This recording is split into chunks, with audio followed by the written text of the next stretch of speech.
Ada Pak Julius Agus namanya di Jakarta. Silakan Pak Julius Agus. Julius Agus. Ya. Ya, Bapak. Assalamualaikum warahmatullahi wabarakatuh. Waalaikumsalam warahmatullahi wabarakatuh. Salam sehat Buya. Alhamdulillah. Maka sebentar lagi Ramadan kita akan berakhir, besok hari terakhir untuk kita online, ya kan? Iya.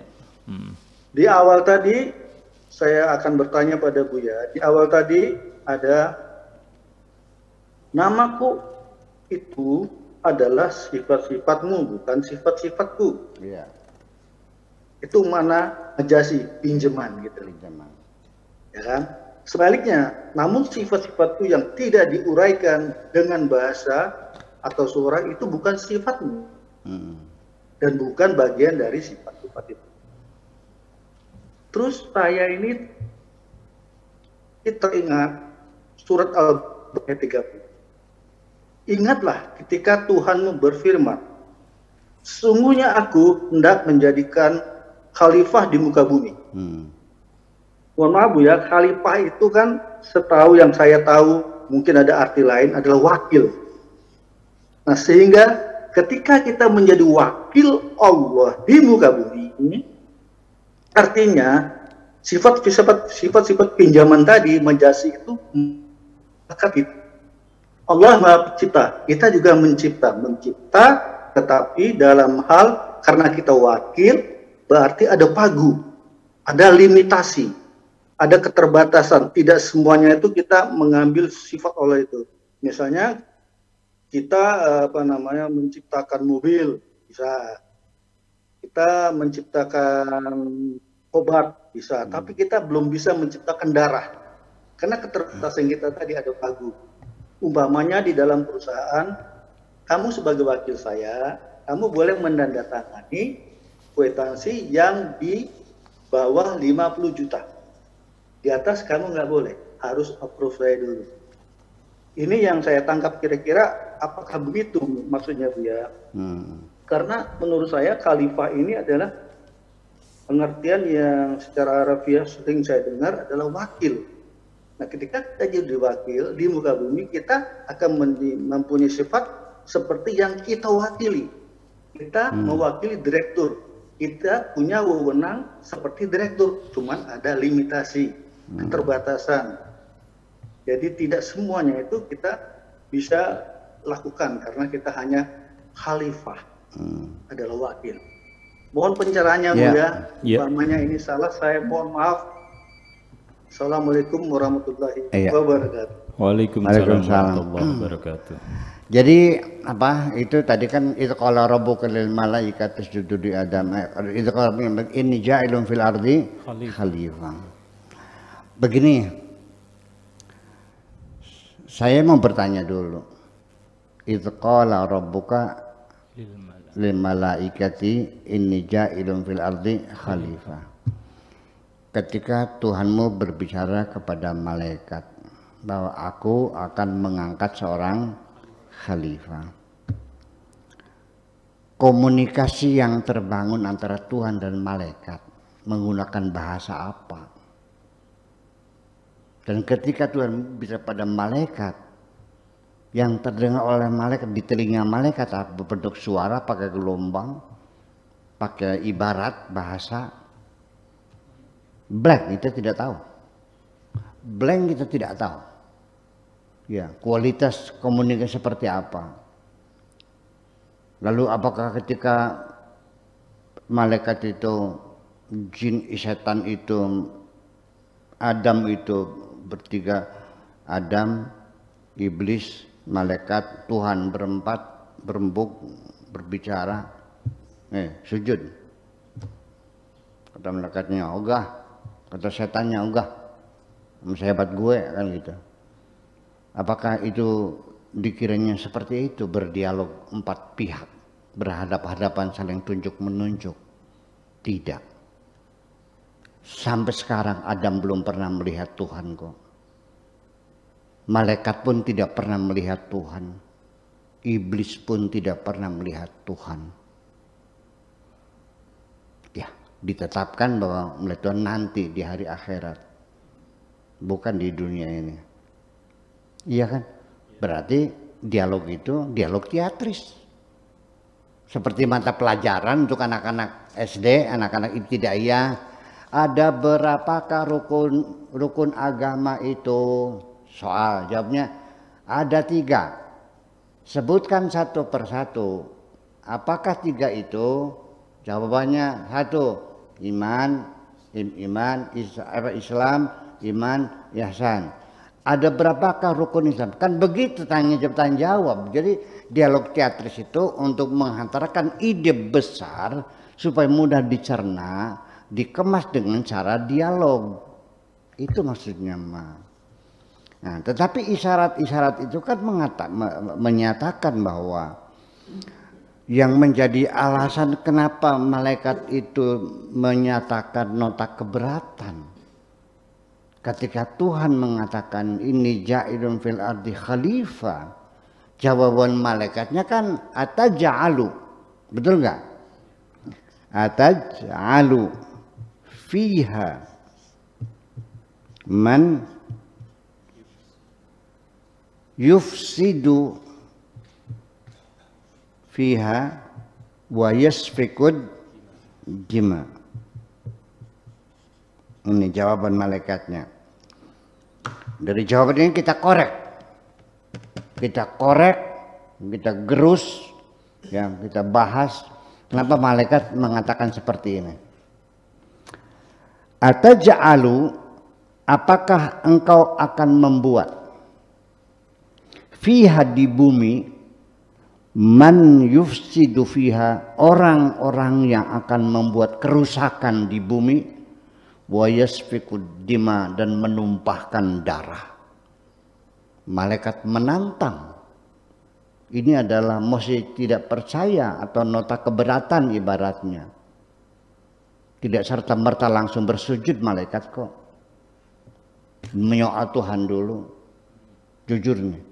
Tapi kan masih dalam koridor bahasa diplomatis ini, masih santun. Berbeda dengan iblis, langsung togmol, langsung kasar, vulgar, ana khairum minhu. Nah, itu kan persoalannya.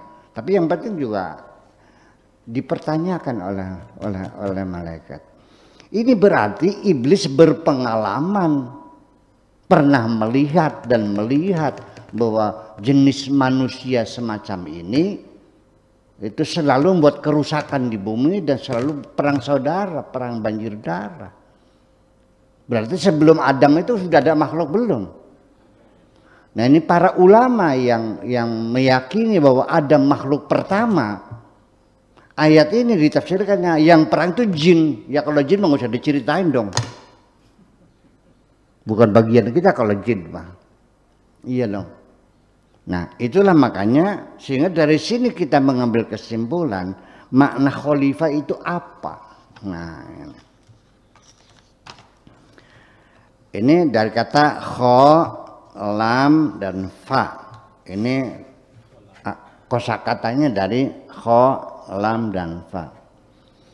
Seorang makmum yaqra'ul fatihata khalfal imam. Itu kalau i'anatul talibin khalfal imam. Khalfa itu artinya di belakang. Di belakang khalfa. Kalau depan amama. Jadi khalfa itu sama dengan waro'a. Khalfa mana? Waro'a. Tapi kalau takhalafa ketinggalan artinya. Mananya? Ketinggalan. Kalau khilaf itu pertengkaran. Kalau mukhalafah perlawanan. Nggak habis-habis nih, banyak sekali maknanya. Ya, silakan dibaca sendiri aja Mang Im di Munjid atau di Sahih, Jami' Sahih atau Qamusul Wasit, banyak sekali kamus-kamus gudang ini puluhan makna khalfa ini. Jadi adapun khalifah sebagai pengganti apa namanya? sebagai wakil Tuhan. Saya enggak masa Tuhan diwakili? Wallahu fa'alu lima yuri, wallahu yahdi man yasha wa yudhillu man yasha, innaka tu'izzu man tasha wa tudhillu man tasha, innallaha yarzuqu yabsutu rizqa li'ibadihi man yasha. Wah, ngapain pakai wakil, lo bisa sendiri kok. Sehingga istilah menolong Tuhan juga saya masih bertanya, memang Allah perlu pertolongan kamu? Dan sudah saya terangkan ya. Nah itulah maka menjadi persoalan adalah, jadi khalifah ini maksudnya apa? Apakah pengganti Tuhan? Karena dalam peradaban Islam, para sahabat Abu Bakar, Umar, Utsman, Ali itu kan khulafa, jamak dari khalifah. Khalifah itu apa? Khalifah secara makna politis artinya pemimpin kepala negara, namanya khalifah. Lah kenapa disebut khalifah? Abu Bakar itu bukan al-khalifah, tapi khalifatu Rasulillah, penerus Rasulullah, bukan pengganti ya, penerus. Nah kemudian setelah Abu Bakar siapa? Umar. Umar itu khalifati Rasulillah. Kalau Utsmannya khalifati Rasulillah. Kalau Sayyidina Ali khalifati Rasulillah. Setelah itu kembali kerajaan diktator lagi, Muawiyah. Jadi mereka itu adalah legalitasnya adalah sebagai penerus Kanjeng Nabi Muhammad Sallallahu Alaihi Wasallam. Jadi nuansa kekuasaannya masih belum menonjol sebagai raja kayak sebagai khalifah, iya, karena dia sifatnya meneruskan Kanjeng Nabi. Dan kita lagi sedang menerangkan makna khalifah dulu ini ya. Sehingga Abu Bakar itu dalam pemerintahannya dia memimpin sebagai khalifatul Rasulullah itu, karena dia sebagai penerus maka dia tidak pernah berani mengambil kebijakan-kebijakan yang tidak sesuai, yang berlawanan dengan kebijakan Nabi. Sayyidina Umar membujuk supaya Al-Quran dikumpulkan, dibukukan, ditolak. Alasannya Nabi tidak menyuruh. Bayangkan. Nah itu. Nah Umar mulai agak berani itu. Reba-reba. dan semuanya akhirnya mati terbunuh semuanya. Mati mengenaskan semua. Banjir darah semuanya. Jadi banjir darah semua kan. Banjir darah kan, Abu Bakarnya mati diracun, Umarnya mati ditusuk, Utsman mati dibacok, Ali mati digebugin, istrinya mati digencet, anaknya mati disembelih. Semua khilafah itu semuanya mati terbunuh semuanya. Nah makanya kan nggak salah kata malaikat, man yufsidu fiha wa yasfikud dima, banjir darah. Berarti sudah terjadi kan gitu. Nah jadi artinya yang dikhawatirkan oleh malaikat itu bukan khalifah sebagai wakil Tuhan, tapi khalifah itu artinya yang berkelanjutan, yang makhluk yang berketurunan, yang punya anak cucu dan nanti berkembang biak, nanti kepentingan berbeda dan nanti perang saudara. Itu pengertiannya. Jadi bukan berarti malaikat itu tidak mau bersujud kepada wakil Tuhan, tapi kepada makhluk Tuhan yang berketurunan, nantinya punya anak, punya cucu, dan nantinya berkembang biak menjadi komunitas-komunitas yang berbeda-beda, kepentingannya berlawanan, lalu perang saudara. Itu yang dimaksudkan. Makanya malaikat mengatakan setelah atja'alu fiha may yufsidu fiha wa nahnu nusabbihu bihamdika wa nuqaddisu lak. Apa tidak cukup kami saja yang selalu bertasbih setiap hari? Nah, di situ Allah marahlah nampaknya. Qala inni a'lamu ma la ta'lamun. Aku yang tahu malaikat, kamu enggak tahu. Kan gitu. Nah, lalu kita lanjutkan lagi. Allah juga sangat bijaksana, maha bijaksana. Ya, penasaran malaikat itu dijawab dengan cara Nabi Adam dicerdaskan, dididik dulu. Wa 'allama Adamal asma'a kullaha. Ya, Allah ngasih ilmu pengetahuan sebanyak-banyaknya kepada Nabi Adam. Setelah cerdas, setelah selesai S3, profesor doktor gitu umpamanya. Lalu dipertemukan dengan para malaikat. Ayo sok malaikat ini buktikan kamu nggak paham. Ambiuni bi asma'iha ulai in kuntum shadiqin. Coba malaikat, apa ini apa ini?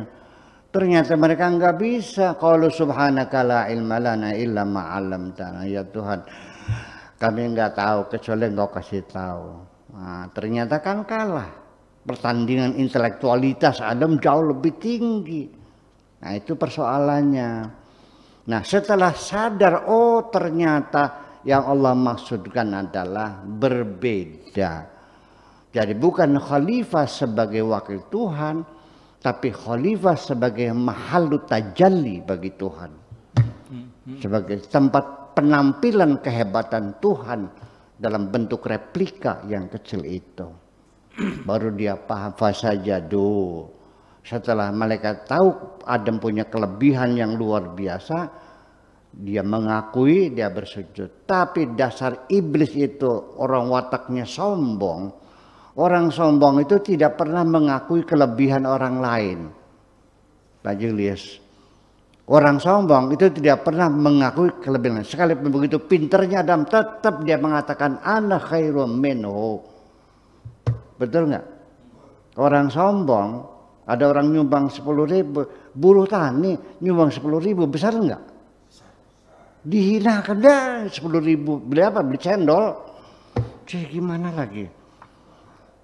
Ya, sekalipun dia kiai, ahli ibadah, sombong dengan ibadahnya kok.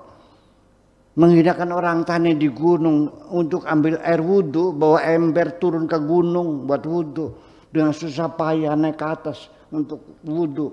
Kan hebat. Iya. Hanya karena menyebutkan nama Tuhannya Allah, dihinakan. Iya, hebat kok. Jadi artinya bahwa pada akhirnya kesimpulan terakhir bahwa sama-sama baik iblis maupun malaikat pada tahapan awal perintah atas bersujud kepada khalifah itu sendiri tidak dipahami oleh mereka. Bahwa di dalam diri Adam ada roh Tuhan. Wa idza sawaituhu wa nafakhtu fihi min ruhi, enggak tahu. Pak Afkar, mau enggak saya kasih kotoran kambing, telepong wedus? Mau enggak? Enggak mau kan? Makim saya kasih kotoran kambing. Mau enggak? Enggak mau.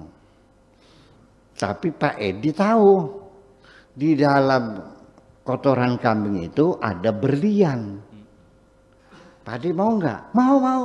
Kenapa? Karena dia tahu ada berliannya. Jadi baik iblis maupun setan, di dalam diri manusia ada berlian dari Tuhan yang tidak diketahui. Itulah makanya mereka enggan.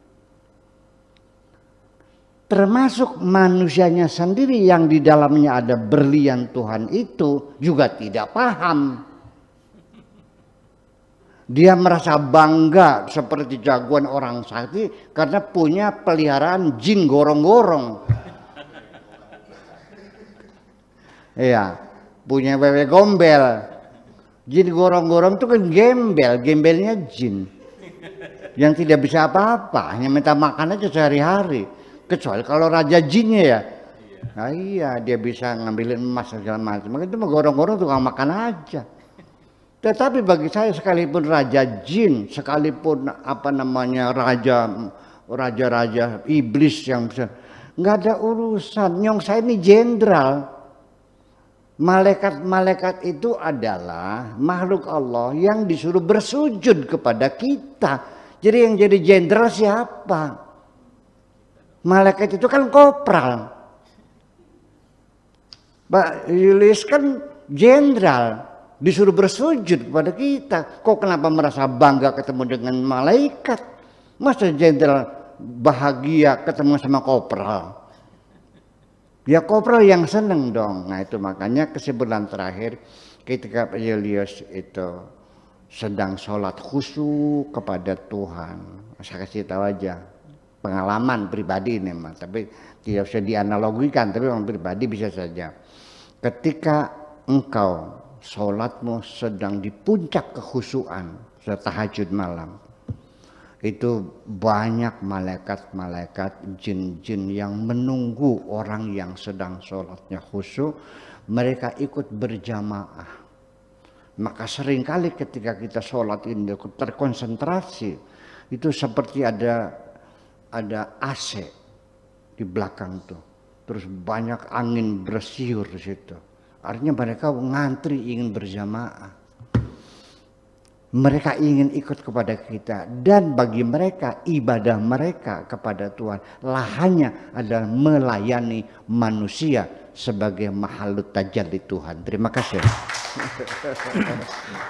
Terima kasih. Demikian Pak Agus, sebuah pemaparan yang cukup panjang lebar tentang arti khalifah.